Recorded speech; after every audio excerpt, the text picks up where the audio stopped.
Hello, everyone. Welcome to New Comic Book Day Book Club. I'm here as always with John. I'm kidding. That's not John. That's I Got Issues. What's up? For those of you who don't know him, you should because he's been on my channel a bunch of times. His name's Chris, and we have great conversations from time and time again. And today, we're talking about Strange Adventures, #1 from DC Black Label. Before we get into it too much, just want to shout out the chat super quick. You're there. Poor Mike is here. Comic Books NYC is in this house. What's up? Thunderhouse Design. John's Comics with Kids. Well enough to type, which is good to hear. Gore Vidal is here. Luis Ramirez. Bear Island says book club. And Outcast Raptor so far. Thanks everyone for hanging out on this Wednesday evening to talk about the new compilation from Tom King and Mitch Gerads. So obviously, we are big fans of their work from Mr. Miracle, and I'm a big Vision fan. I'm sure you are too, probably. Yeah. And I know it's hard to kind of say based on one issue, but does this give you that same feeling when you read the first issues of those books? I mean, a little bit, definitely. I think stylistically, it had the same feelings. I think you could see the way Tom King writes is like really particular. Yeah. So it definitely reminded me a lot of those books, like right off the bat.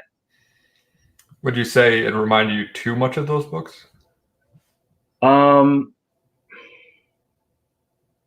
Maybe not so much Vision, but maybe it felt like it was starting off very similar to like Mr. Miracle.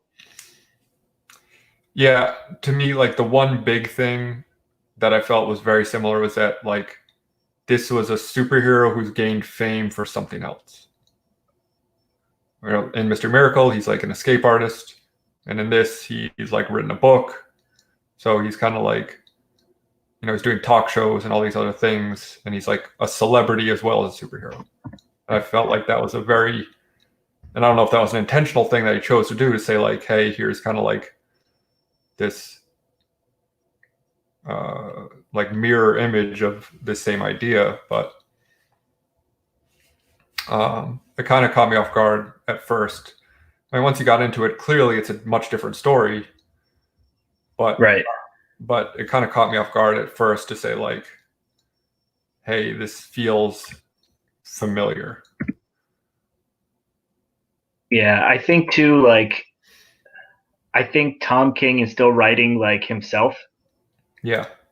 Which I know not every author has like the wealth of experience to be able to write their own life for every superhero, but I just felt like, I guess going into it, I felt from all the like pre-reviews and everything that I was reading that we were sort of being promised something much different, and I thought maybe it was still a little bit too much of like himself coming through as the character.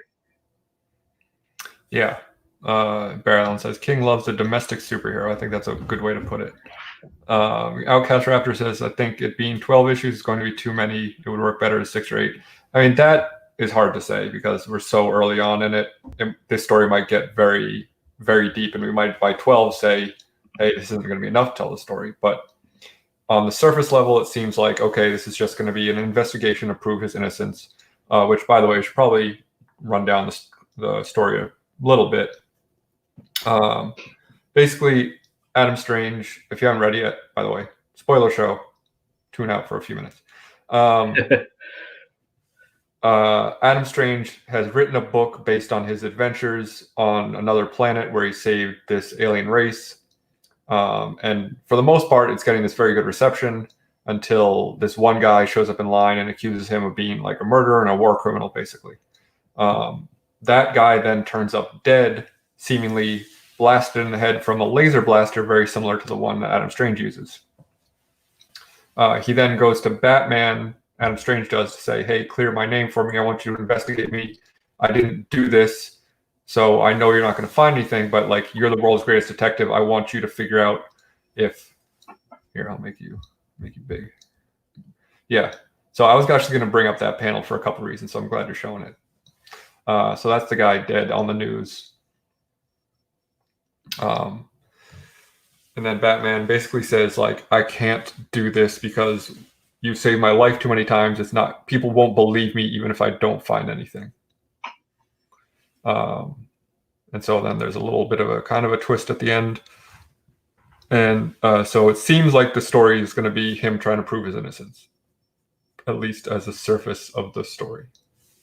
Right. And then we're going to see more about what happened with his daughter, which I guess is going to be a huge plot point moving forward. Right. And it also jumps back and forth between the current time where he is dealing with this political stuff and the book stuff and his past adventures. And there's two different art styles and two different writing styles too. Yeah. Because like one thing that I started to roll my eyes at was when he's fighting this big robot and he's doing this very much like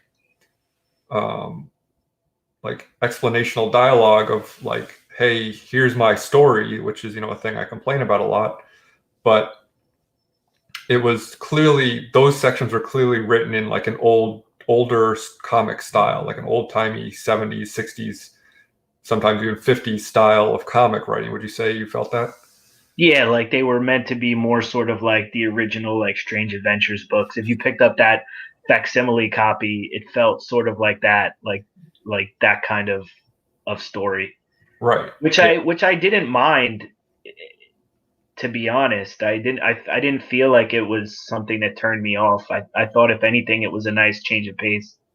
Yeah, and by the end of the book I was like, okay, I see. Not even by the end of the book, pretty shortly after that I figured out what they were doing, but it was like maybe the second scene that we saw in the past where there was any significant dialogue.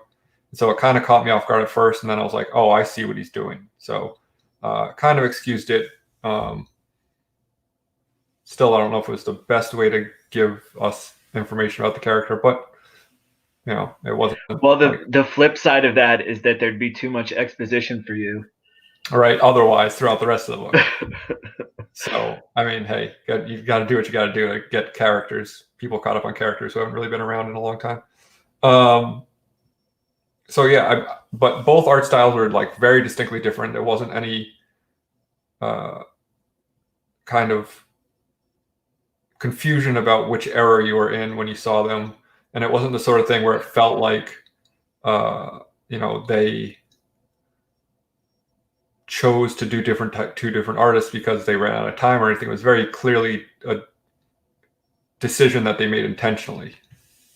Yeah, and I'm not sure if I'm all in on that or not, to be honest. I mean, I understand why they wanted to try it, and I do see how, like, when you're reading it, you kind of can see the difference between, all right, Mitch is doing the sort of present now, and Doc Shaner is doing all the Rand stuff, and I'm just not sure if that was like necessary to differentiate the stories. Like, well, I mean, I don't think it was necessary to differentiate it as a reader as far as figuring out or realizing what time period you were in. But do you think Mitch's art style would have fit with that style of writing we were just talking about as well? I mean, I'm not sure. I guess I won't know because I'm not going to see it. You can only imagine it. Yeah. So I'd like to think that it can work. I mean, it worked in Mr. Miracle when we were telling multiple different stories. It's just because the writing style changed a little bit doesn't mean that the art style has to. Sure. I mean, it was definitely a very much a stylistic choice, I guess. Also, I guess and not to be like rough with it, but I'm not a big fan of Doc Shaner's art. So I think that's part of it for me too. I think that I'm a big fan of Mitch's art, but I didn't find Doc Shaner's art to be that appealing to me. Yeah, I mean, I think it's good. It's just like it doesn't grab you the way Mitch's art does. Yeah. There's just something, I don't know. Maybe it just almost feels more cartoony. I mean, it definitely is, but I think it's kind of by design. I'm not that familiar with him to say that like that's all his art looks like that. But I mean, I know he does Dial H for Hero, which is like a very cartoony book. right. So that's like the only other Doc Shaner book that I can give you off the top of my head. You know, I Sure. just think, I just know like some artists kind of find some success in a certain style and just fall into doing that when it's not really what they're necessarily feel like they're best at or whatever. But that I don't know. That's a whole conversation. The reason I was going to bring up that panel with the head explosion was this is a Black Label book, and I know we've talked about this on this show before and ad nauseum on many other shows about what the Black Label is and what it means and what it stands for and all this stuff. And clearly that was a very violent shot of that guy's head, just like plastered on the ground, which is something you probably wouldn't show in a regular DC book, right? right. But then they go and beep out swear words with using the little symbols. Yeah. I mean, Like, I think like you need to go all in or don't go at all. Like, I is this agree. Vertigo or is this just DC plus? I think it's like DC plus. I think it's just like they'll push the boundaries a little bit more, but they're not. But because it still says DC on it, they're afraid to put a dick in the book again. Yeah, I think that's exactly what they're trying to avoid. I think inevitably kids are still going to pick up Black Label books. I don't think that like stores are like asking people for ID before they sell a Black Especially Label when book. you have a cover that looks like this, which looks like a kid's book. Yeah, and then it just says tiny up in the corner under DC logo says like Black Label. Black Label, which doesn't mean anything. On the back, it does say 17 plus. And like, you can say shit on TV now. I know this is going to sound really petty, but this being a Black Label book, I was upset that it wasn't cardstock. Yeah. John's Comics with Kids said, put a dick in a book like a bookmark. Yes, exactly. Why we Exactly. need to hear it, John. Yeah, I was almost expecting. So I'm glad it wasn't oversized because I have trouble storing those books. But I was kind of bummed that it wasn't like a nicer stock, or at least like the B cover wasn't. Yeah, disappointing. But DC's editorial and production decisions aside, I found the like repetition at the beginning very interesting. So it was kind of this thing where it was him at a book signing, meeting a new fan, and then him talking about this TV appearance he needed to do, and then going back in time, and then him meeting someone at the book signing. So it's kind of like this cyclical thing, rather than just saying, you know, like here's this scene with him at the book signing, and then here's this scene with him doing the TV show. I feel like these really theoretically mundane scenes kind of gained life by the pacing. Yeah, I can agree with that. I think it was a nice, once again, change of pace to keep going back and forth. And if those had all been structured like in a row, it would have lost you as a reader if that's what you were doing. Especially because they were so like different in terms of each individual that was being met. I thought the guy that flipped out on him was like the best part of the book. Yeah.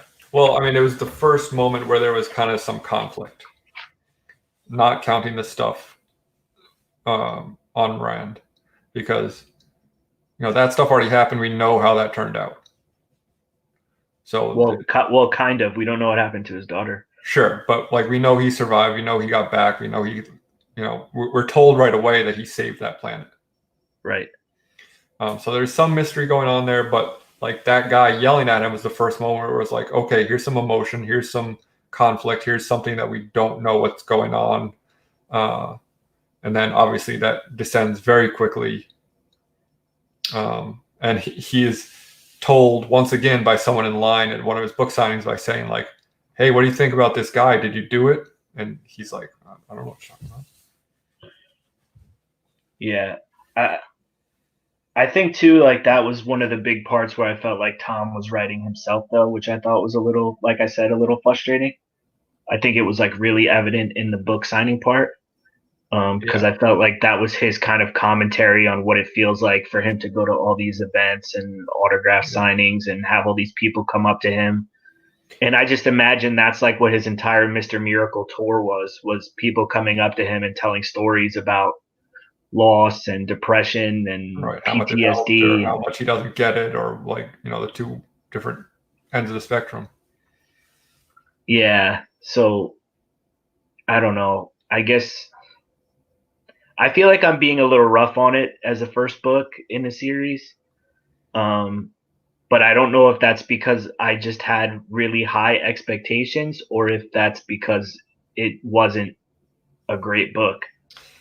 Yeah. I mean, they do say write what you know, so you can't really like fault him for doing that, because it definitely feels like more genuine this way, but is it more boring because of it? I guess is a question. I mean, it has the feeling of being more boring. Uh, I as mean, as a book, it doesn't really.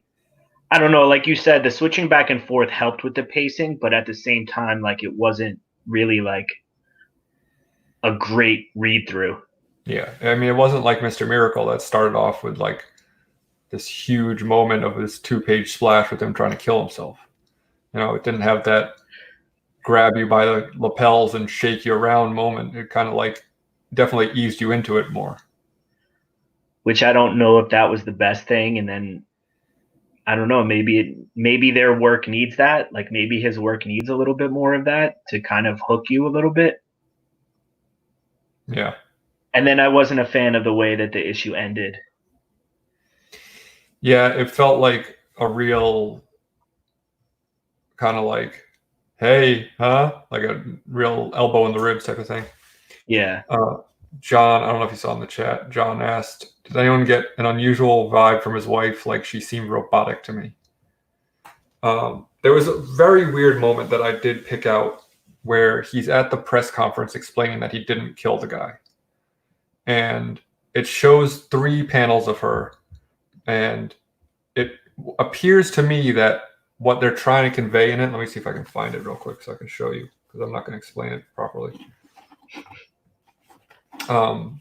But basically, she's like standing there very stoically, and then she has the panel in the middle. Here it is. Okay.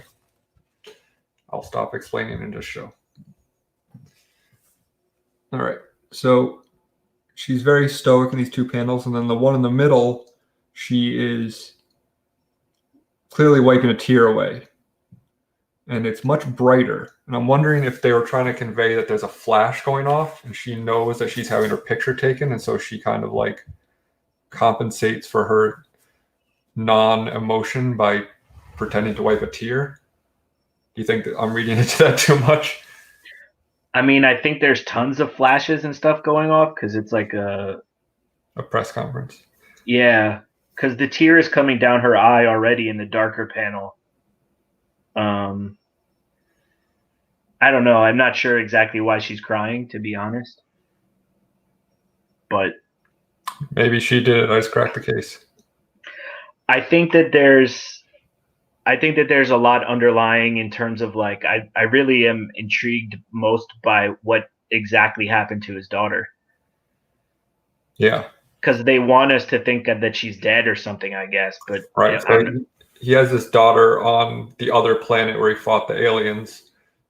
And as they're escaping, they keep referencing the daughter, and but we never see her in the present time. So it seems that if she was either left behind or she died or something. right. Which is odd that the daughter would be left behind if the wife got there safely. Which makes you think that maybe she died or something. But Chris Barrett said Tom King can only write robots because he did Vision. That's very funny. Don't mistake me not laughing for me not thinking it's funny. I mean, so do you want to spoil the end? Yeah, I'll spoil the end. So he has that whole scene where he meets with Batman and asks him to investigate, and like we said, he explains to his wife that over dinner that Batman's not going to do it because they're friends, and he saved Batman's life so many times, and blah blah blah blah blah. And at the very end, he meets the guy that Batman sent in the hotel room, and this is all you see as they shake hands. Which, for those of you who don't know, is Mister Terrific. Right. One of the 3 black characters in DC continuity.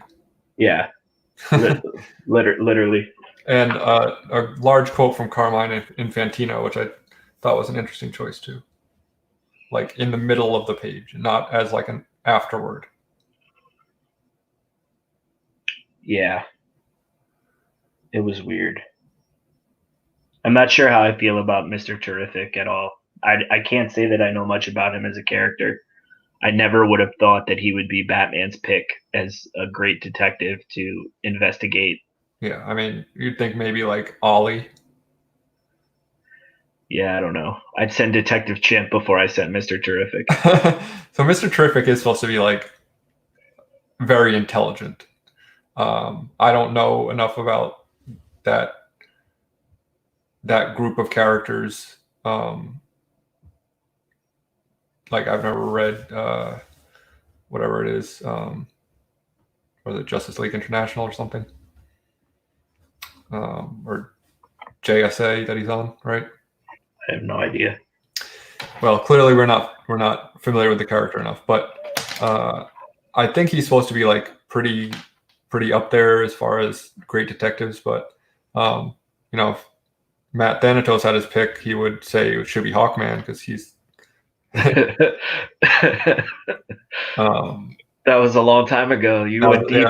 Yeah. Deep into the YouTube coffers. Yeah. But yeah, I mean, I think it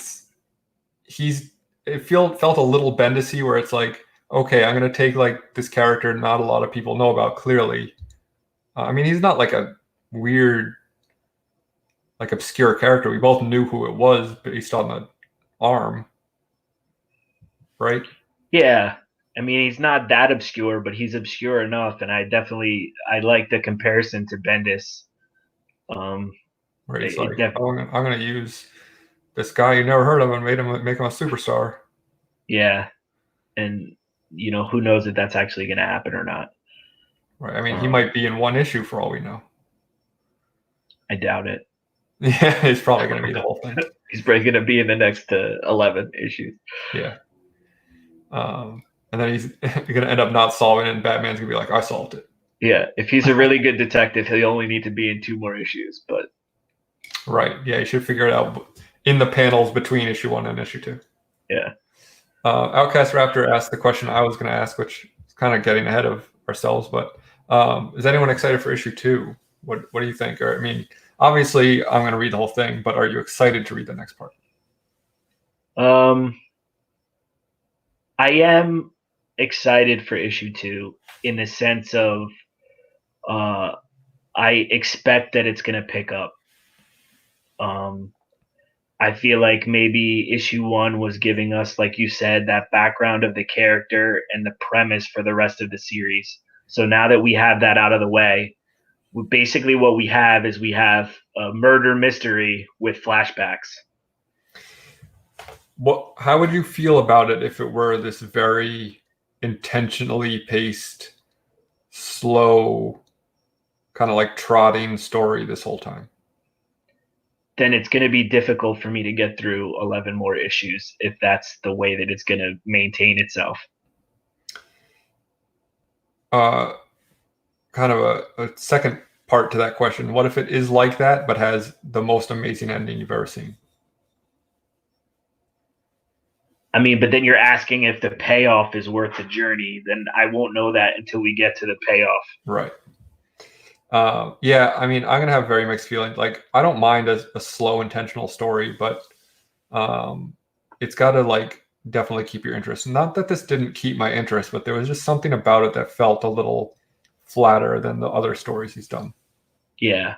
I mean, the one good thing about it being a mini series or a maxi series, like that, whatever they want to call it, is that at least you know that there is a payoff at the end. If this was like an ongoing series where you don't know how long it's going to take to flesh out the story, I think it would lose me a lot faster.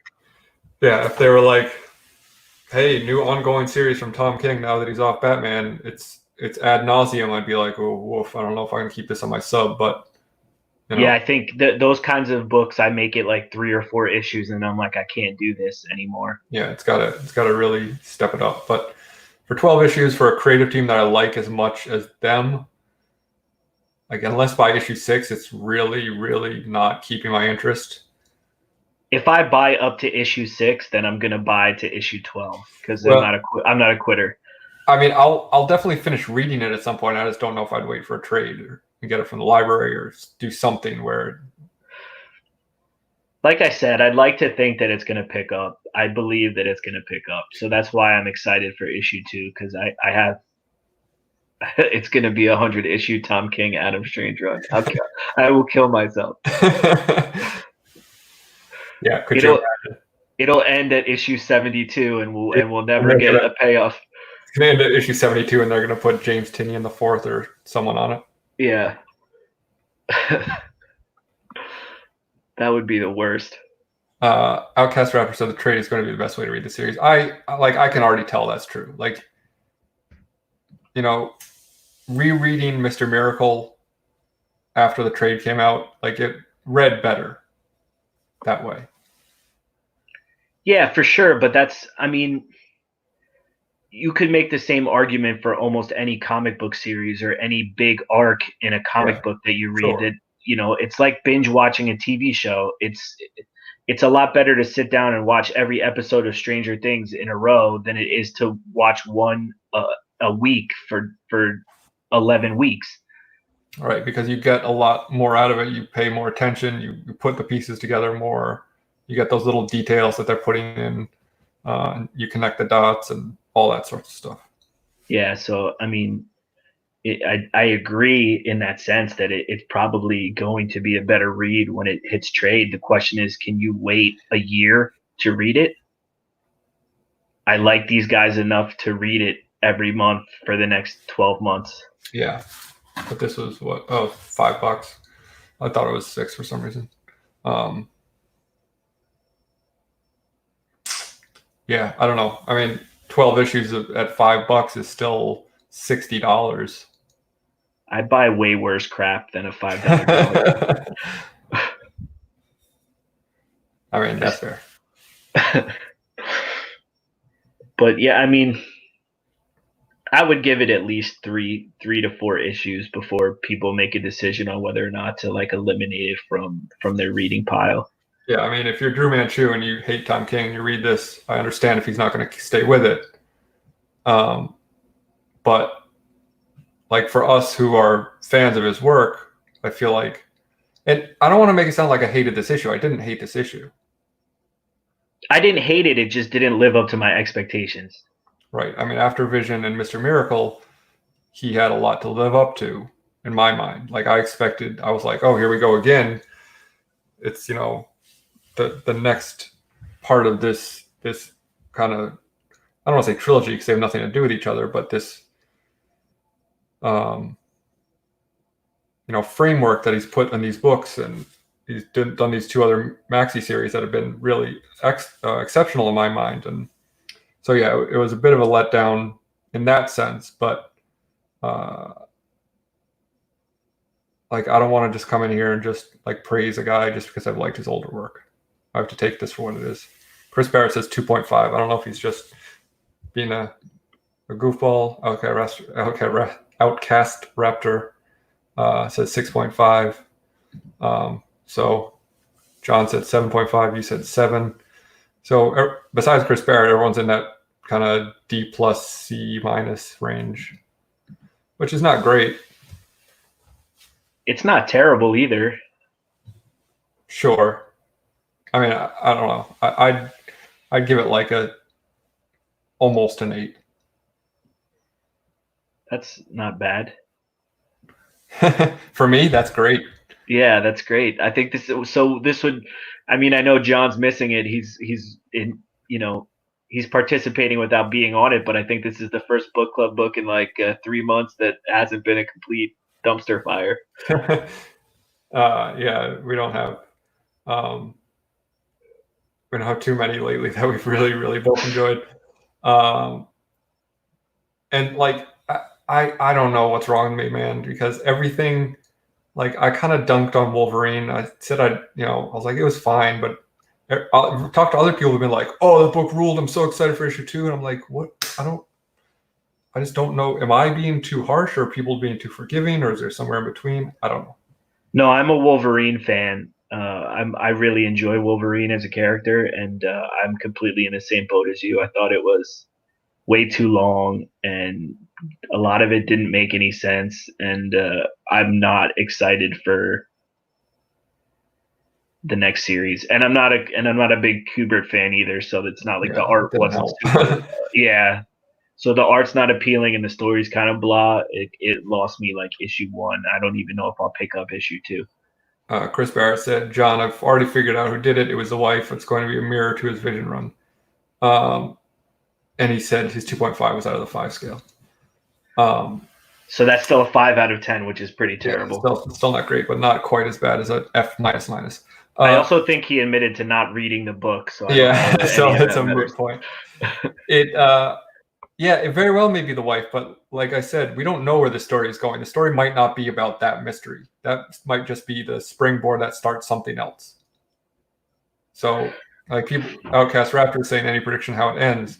I don't even know really where it's going yet. Like, we can assume that it's about we assume it's about the mystery and like the investigation and trying to prove his innocence and finding out who actually did it. But it might be a serial killer story. It might be a story about the daughter and what happened to her. And this is just like a way to introduce the characters and what they're going through in their real-time lives. It might actually be him sleepwalking and murdering people. Right. It may turn into another story about PTSD, and then Tom King will be like, gotcha. Got him. Yeah. Chris Barrett said, I always give things a 50% if I didn't read them. I guess that's fair. You got to be right down the middle if you haven't read anything yet. I don't think the wife did it, though. I think that's too easy.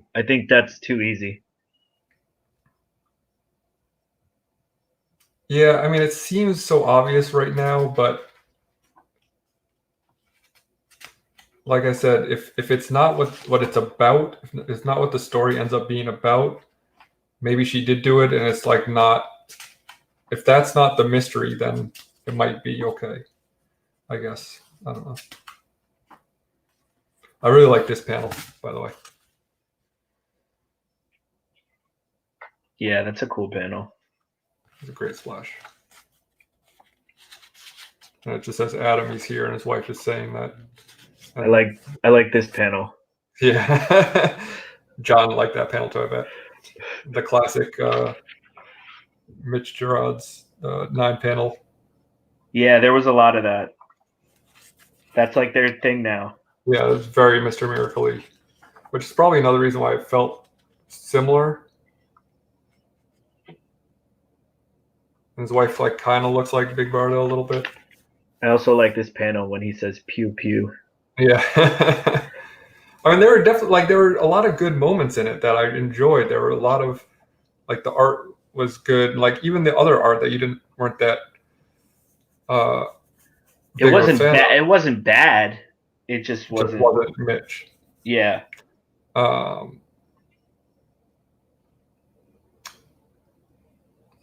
What if it's something like the aliens are going to invade Earth? Like, who knows where? Like, it could be so much bigger than we are expecting it to be. That I can't. I mean, it might just be a simple whodunit story, and I feel like it's going to be just like a whodunit murder mystery type of thing. That's my feeling on it. Seems like, yeah. Which, like, mysteries have been very popular for a long time for a reason. Like if they're written well, they're very interesting. So we'll just have to see, I guess. Obviously, we're both going to pick up the next issue, and obviously, you're going to pick up the whole run. Yeah, I I mean, at this true. point, I plan to pick up the whole run. I think there's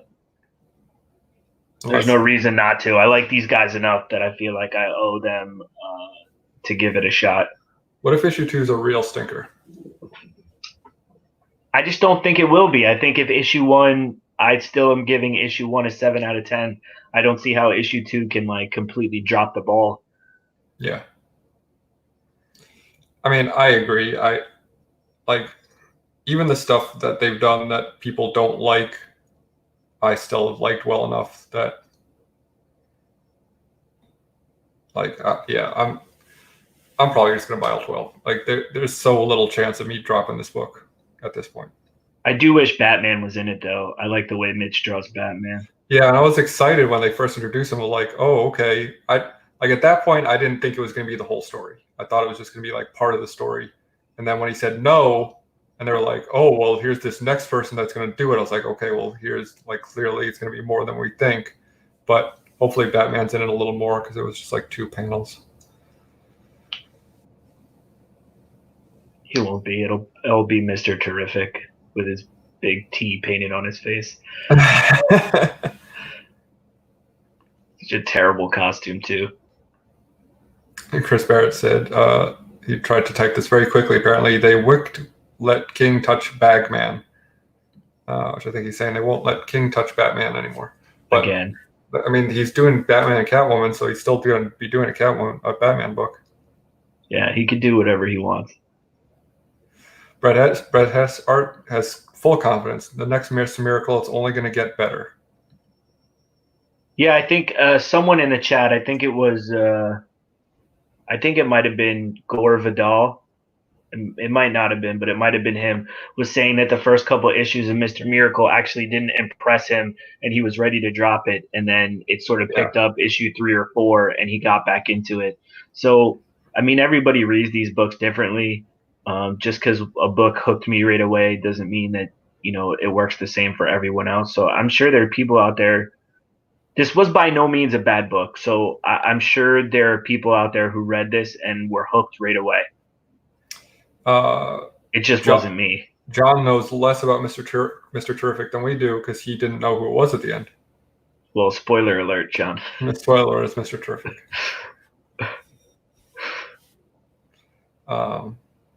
Yeah. He's got a cool costume that says fair play on the sleeve. Yeah, he wears like a biker jacket and has a silver T on his face. Yeah. It's ridiculous. I mean, he wears matching biker pants and boots also. He's a superhero. All superheroes look ridiculous. Yeah. It's like a Michael Jackson Thriller outfit. Like Eddie Murphy in stand-up days. Yeah. But with a T painted on his face. Yeah. And fingerless gloves. I saw a guy driving a car, like not ironically wearing fingerless gloves today. It was pretty cool. Not ironically. What a sight to see. Yeah, it was like spotting a unicorn in the wild.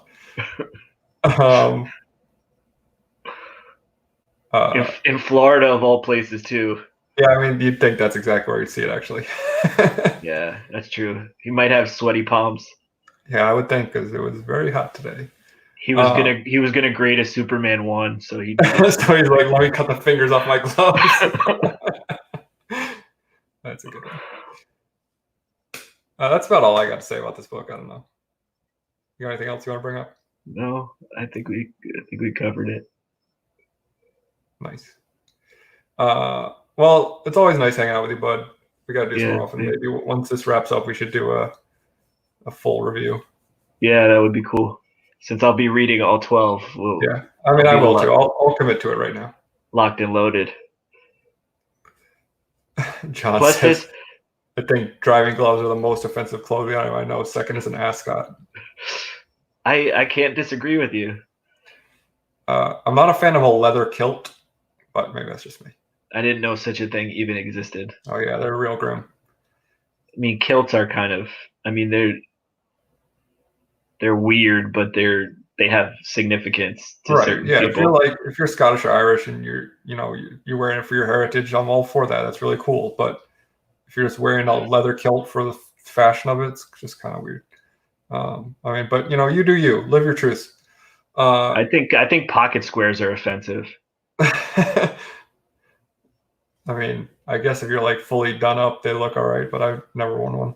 They're just sort of hoity-toity. They're very hoity-toity. Outcast Raptor wants to know: are we going to review issue 2? No. I don't think we're going to do like an issue by issue breakdown, but I'm willing to say we can do one at the end. Yeah, that would be cool.